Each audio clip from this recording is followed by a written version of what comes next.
been a fellow of fetal medicine, Mediscan Chennai, and done her training from Advanced Obstetric Ultrasound RCOG UK. Best Paper Award in Malaria in Pregnancy 2002, and is a consultant Krishna IVF Clinic. I request Dr. K.V. Sridevi to come and deliver her lecture.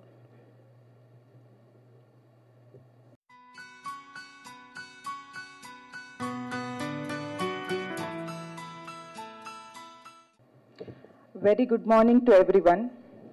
We all know about this iceberg. A small portion is seen around 1/8, the rest submerged. The sailors on these ships have better knowledge on this, but still the accidents are known. When I see the cervix, I always remember this because the general public and the other specialties of medicine do know about the cervix, but as obstetricians, we have a better knowledge on this. But still, a well-experienced obstetrician gets stuck with this because it remains persistently closed at term when we want it to open, and it remains open when we want it to be closed in midterm. We are really not able to have a complete control over the situation because our knowledge about this opening and closure of the cervix is still limited. Today, I'm going to touch the tip of the iceberg, that's the imaging of the cervix. Let us see the technique and the prediction of preterm labor using the cervical length and the importance of the amniotic fluid sludge.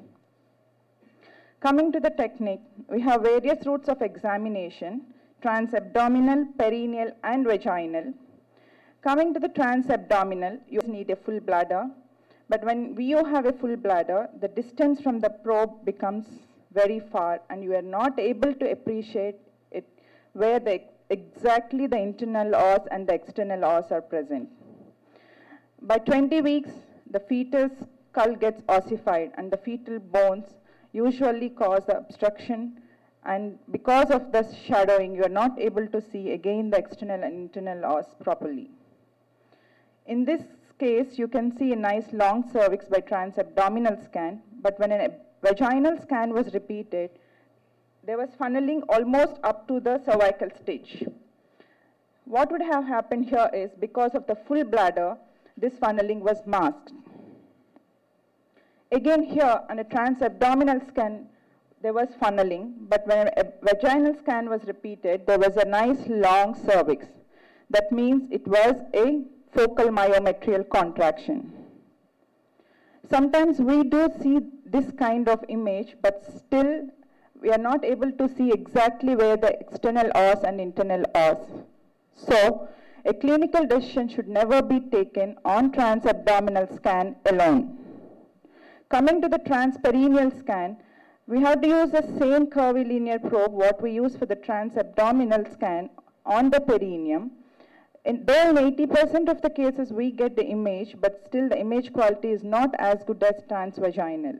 And in 20% of the cases, we may not get a proper image, and the maneuverability here is little less and cumbersome.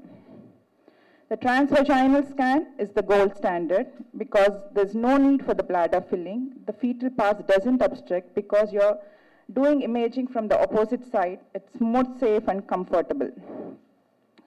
Coming to the measurement, let's see the technique first. You have to ask the patient to empty the bladder, cover the probe, and the very important aspect in imaging the cervix is you have to image from the anterior fornix and never ever touch the cervix. Then you have to obtain the sagittal view, and once you obtain this view, don't take a measurement. You have to zoom so that it occupies 2/3 of the screen, where you will be able to see the anatomy clearly. And don't overzoom like this because this information of the folds and the mucosa is not needed for your clinical application. So a 2/3 of zooming, which allows you to see the cervical anatomy better, is enough for you to act upon.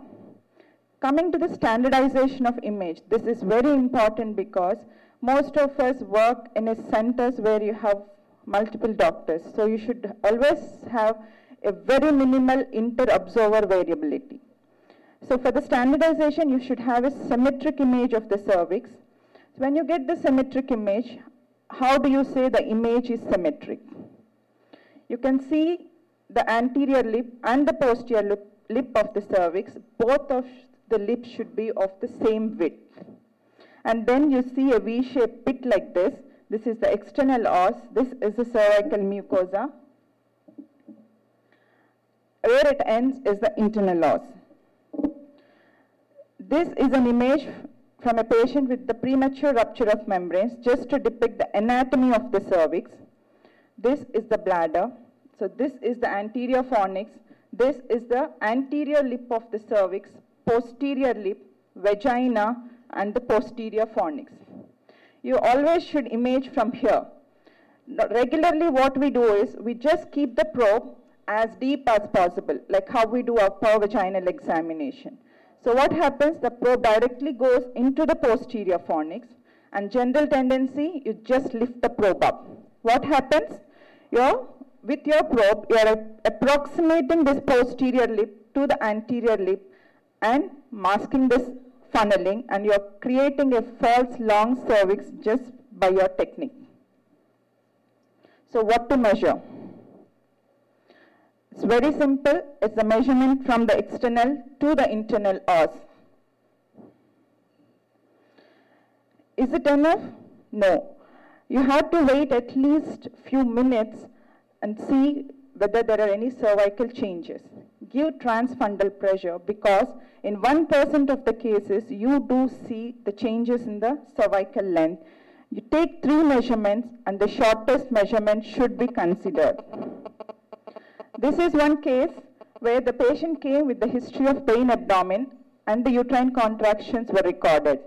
When the initial scan was done, there was a nice long cervix with a cervical stitch in situ. You can see the timings also here. When there were contractions and the fundal pressure was given, we saw the funneling coming up to the stitch. So you have to be very careful when examining the patient who is symptomatic. Pitfalls do occur in transvaginal scans also. It may be because of technical problems or because of the anatomical situations. But the technical problems are completely in our hands, so we have to avoid them as much as possible.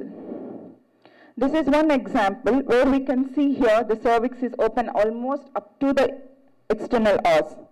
Here what I have done, I just kept the probe in the posterior fornix and I started giving pressure on the cervix. So what's happening? The cervical length started increasing falsely, and finally when my probe is completely in the posterior fornix, and when I lifted it anteriorly, the cervix was looking almost nice long. Here, there was no external os, internal os. This happens many of the times when we keep the probe in the lateral fornix and angulate it. You just get some mass and we try to measure it. And you always get a nice long image, because most of the time you even see the posterior implanted placenta, and you get a chunk of tissue from the cervix to the lower segment laterally, and you report it as a long cervix, and this is not a cervix at all. So how to measure a cervix? Simple. The long cervix is curved, so no matter you have to take 2 measurements or a single measurement, but the short cervix is always straight. So you won't have any problems in measuring the short cervix. What does this funneling mean? Funneling is nothing but the dilatation of the internal os, which is observed sonographically as funneling,